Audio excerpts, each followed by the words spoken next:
12 people have lost their lives from occupational injuries since 1991 in the Virgin Islands. Slips and falls in restaurants and bars and injuries at construction sites account for the highest cases of workplace-related injuries in the BVI. Addressing the launch of the World Health and Safety in the Workplace on April 28th, Director of the Social Security Board, Antoinette Skelton, says all workers are entitled to safe working conditions. The Social Security Employment Injury Regulations were enacted in 1991. Since then, the Social Security Board has paid over $7,690,000 in benefit to 2,990 claimants. As a result of these 2,990 work-related injuries, 49,211 days of productivity were lost, 12 persons lost their lives, leaving 15 dependents, and 24 permanently disabled persons are receiving disablement benefits. The leading claim process at the Social Security Board results from slips and fall on wet or greasy floor in restaurants and bars, and injuries on construction sites. The associated economic costs incurred due to compensation for injuries or sickness, lost work time, decreased or interrupted productivity, and medical expenses is significant. Recognizing that improving safety and health at the work has a positive impact on working conditions, productivity, and economic and social development, the ILO, in partnership with the International Social Security Association, along with other agencies, are determined to continue tangible progress toward reducing the number of occupational accidents and diseases. As recent as Monday, April 27th, employees at the Rotown branch of the popular Pussers lodged their complaints at the Labor Department, complaining of poor safety and below standard health conditions at their workplace. And Deputy Premier and Labor Minister Dr. Kedrick Pickering shared his own observations of poor occupational health and safety, citing cases of a police officer and sanitation workers not being appropriately attired for work. Pickering says workplace safety is everyone's priority. The Labor Minister says more people are expected to join the workplace inspection and investigative team. Just the other night, I was driving up Fort Hill on my way home, and if you drive up there on a Tuesday evening, you know the confusion with the traffic. And I pulled up trying to pass, and there was an officer standing on the side of the road directing the traffic. I never saw her, until I was right up close to her. And so I waited until the traffic had eased up, and I said to her, "But officer, I couldn't see you." The reason why she never had on her reflective clothing.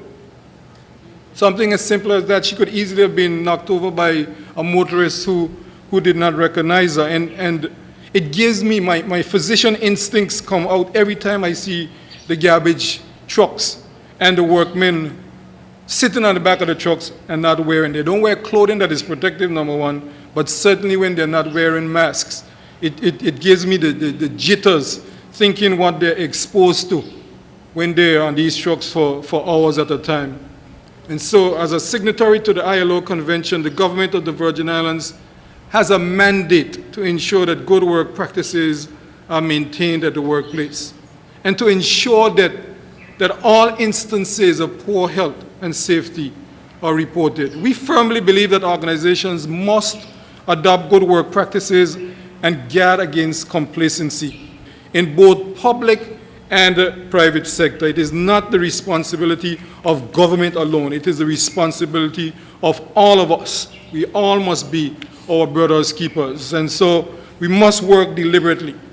In fact, the inspection unit of the Labor Department has been working toward the reduction of illnesses and accidents in the workplace.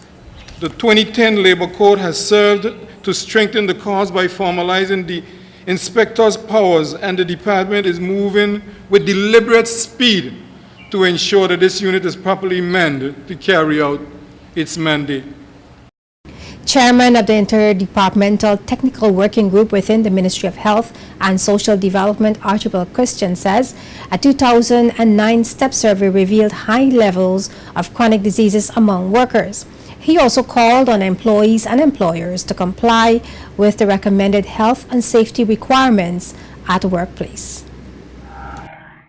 The adult population is the group most prone to disease, accidents, and disabilities due to a variety of health and safety problems. For example, in 2009, the STEP survey was conducted amongst the adult population aged 25 to 64 years.